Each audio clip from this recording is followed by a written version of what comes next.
শুভ সকাল বন্ধুরা, নতুন একটা দিনে নতুন সকালে আপনাদের সকলকে স্বাগত জানাই আমার বঙ্গভূমা চ্যানেলে। আজকে সকালটা খুব সুন্দরভাবে শুরু হয়েছে।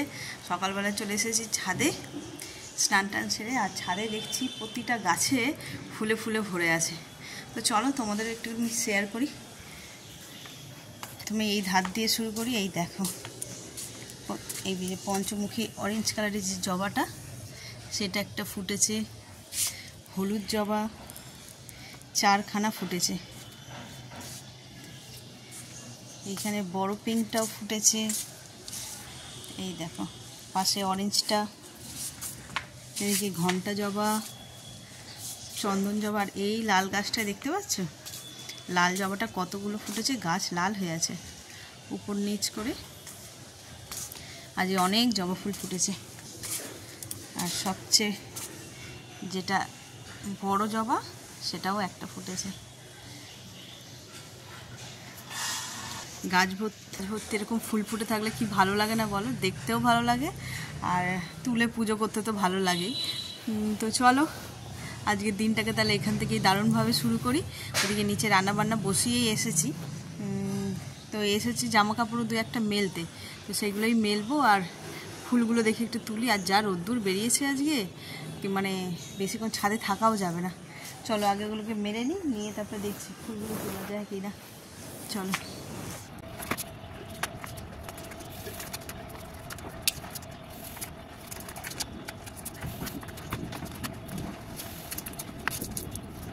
এই যে সব মেলে দিয়েছি, এবার চলো ফুলগুলো তুলে নিই।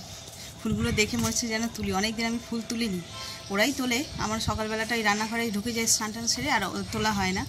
তোমাদের সঙ্গে সেভাবে ফুল শেয়ারও করতে পারিনি। গাছে আজকে দেখছি যে বেশ ফুল ফুটেছে। এই জবা ফুলগুলো মানে এত বৃষ্টি হয়েছে, যার কারণে ফুল ফোটাই বন্ধ করে দিয়েছিল।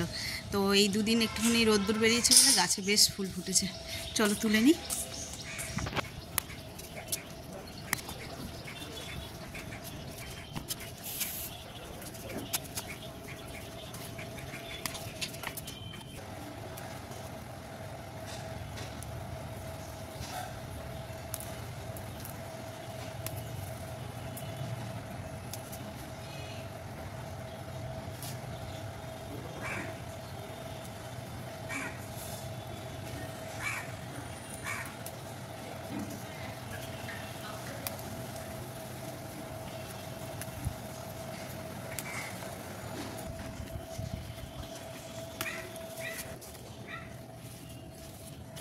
এক ঝোড়া জবা ফুল হয়ে গেছে, আরও আছে ওই গাছে লালগুলো, কতগুলো লাল জবা ফুটেছে,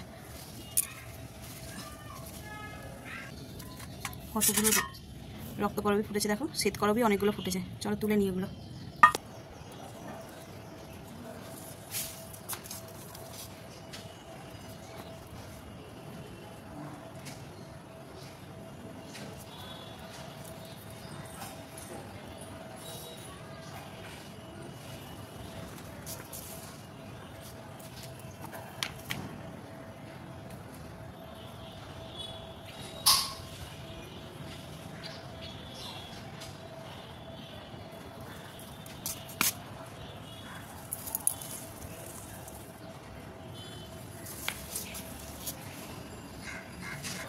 এই দেখো কতগুলো শ্বেতকরবী ফুটেছে, এক একদিন গাছ ভরে ফুল ফুটে।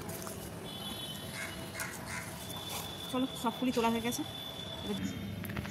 এই দেখো এখানে জবা ফুল, শুধু জবা ফুল এক ঝোড়া, আর এখানে শ্বেতকরবী, রক্তকরবী আর টগর ফুল, এই কটা হয়েছে। যেদিন গাছে ফুল ফোটে না, মানে এরকম ঝোড়ো ঝোড়োই ফুল ফোটে। আগে আরও ফুটতো, এই বর্ষার জন্য গাছগুলোতে সার ফার কিচ্ছু দেওয়া হলো না, যার কারণে ফুলটা একটু কমে গেল। বাজার দিয়ে আজকে নিয়ে এসছে গুড়জাওয়ালি মাছ। আর এই গুড়জাওয়ালি মাছে বেশি কাটা হয় না, পুরো সলিড মাছ, কিন্তু খেতে এত সুস্বাদু না। লোকে বলে যে মাছে কাটা হয় সেই মাছটা খেতে বেশি সুস্বাদু হয়, কিন্তু তবে যে মাছে কাটা বেশি সেই মাছ নাকি খুব মিষ্টি মাছ আর সুস্বাদু। এই মাছটাও খেতে বেশ সুস্বাদু।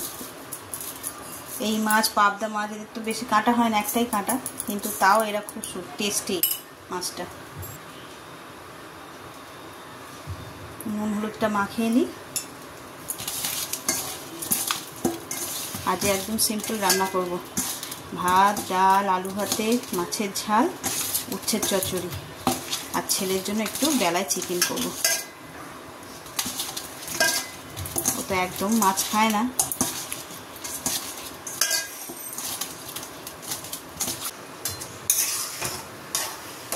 ডালটাও ফুটে গেছে। আর এদিকে উচ্ছের চচ্চড়ি আমি সব কিছু কেটে নিয়েছি। উচ্ছে, বেগুন, আলু, আর এতে দেবো বড়ি দিয়ে বানাবো। এদিকে আমার ভাতও হয়ে গেছে। চলো মাছটা ভেজে নিই এবার।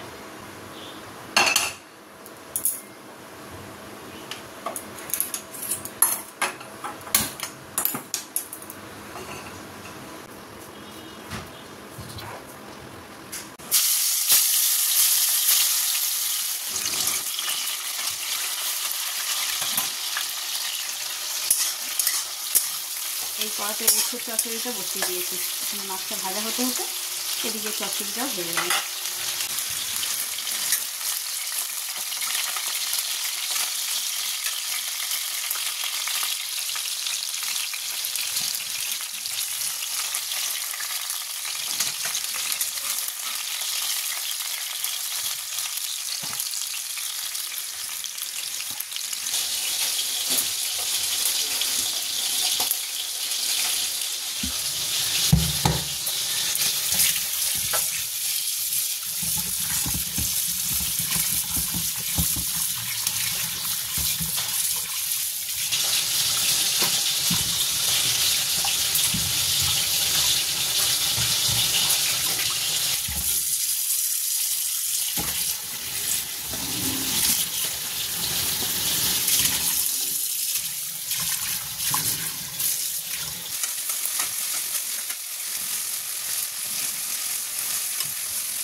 মাছের ঝালটা তো একদম রেডি হয়ে গেছে। চলো এতে দিয়ে দিই ধনেপাতা। কালারটাও সেই লাগছে না, হলুদের মধ্যে সবুজটা। চলো গ্যাসটা নিভিয়ে দিই, দিয়ে এতে একটা ঢাকা দিয়ে দেবো। ব্যাস, তাহলেই রেডি আমার। এটা কি মাছ? গুড়জালি মাছের ঝাল। তোমরা তো জানোই আমার ছেলে চিকেন খেতে কত ভালোবাসে, তবে চিকেনের ওই কষা ঝোল আলু দিয়ে ওইসব একদম পছন্দ করে না। তাই ভাবলাম চলো আজকে চিকেনের একটা এক্সপেরিমেন্ট করি চিকেন দিয়ে।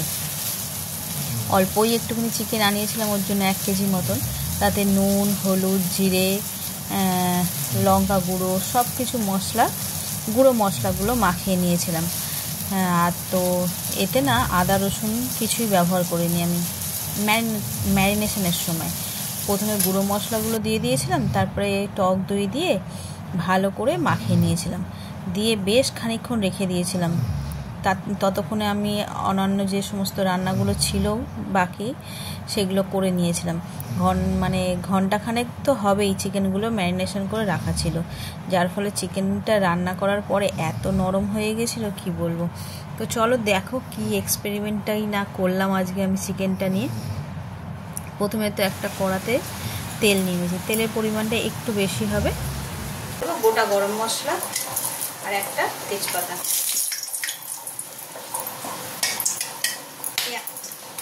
পেঁয়াজটাও দিয়ে দেবো।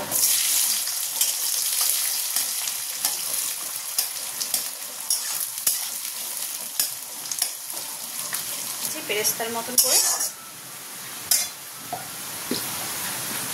মধ্যে আদা রসুন আর কাঁচা লঙ্কা পেস্টটা দিয়ে দিলাম।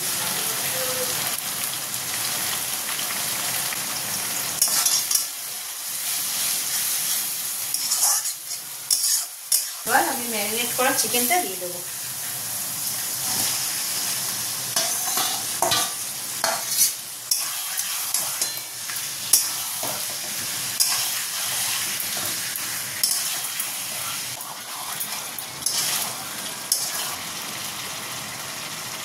গোলাপ জল দেবো, একদম অল্প কেওড়া জল, আর এই গরম মশলা,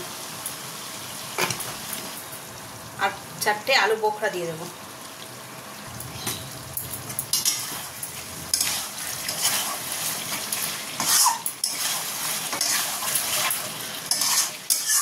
ভালো করে কষিয়ে নিলাম, নিয়ে আর ঢাকা দিয়ে দেবো, দিয়ে একদম লো ফ্লেমে রেখে দেবো।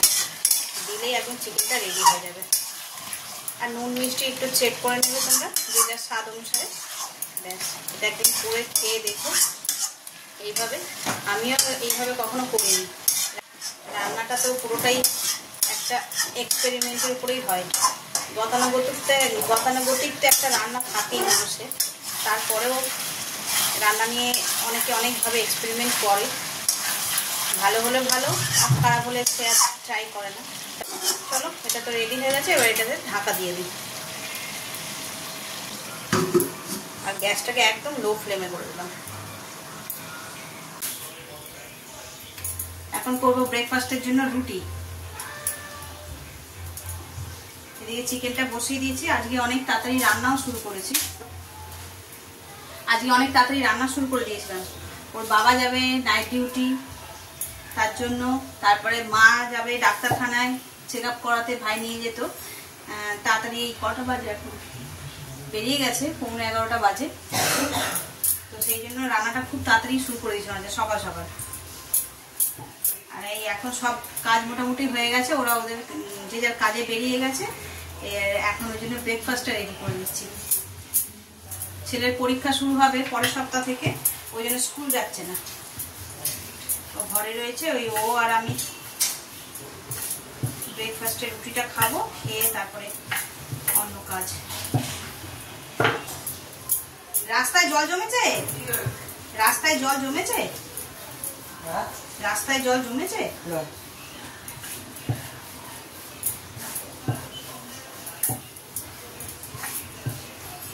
সকাল থেকে মুষলধারে বৃষ্টি চলছে। সকাল থেকে বলা ভুল, সকালবেলা তো দেখলে ছাদে গেছিলাম ফুল তুলতে। সকালে কটা বাজে তখন? 9টা, 9:30 থেকে এক নাগারে বৃষ্টি হয়ে যাচ্ছে। তাই ভাবছি যে ওদের বেরোতেও দেরি হয়ে গেল বৃষ্টির জন্য।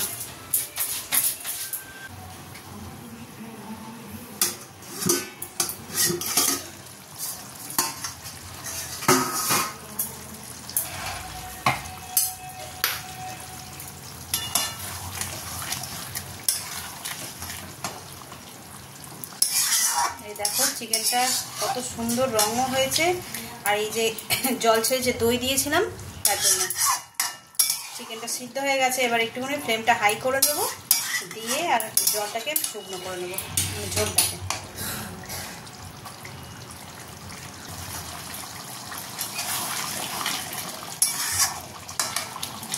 দেখো চিকেনটা একদম রেডি হয়ে গেছে। চলো এবার গ্যাসটা নিভিয়ে দিই। তোমরাও একদিন ট্রাই করে দেখো, দারুণ খেতে হয় এটা।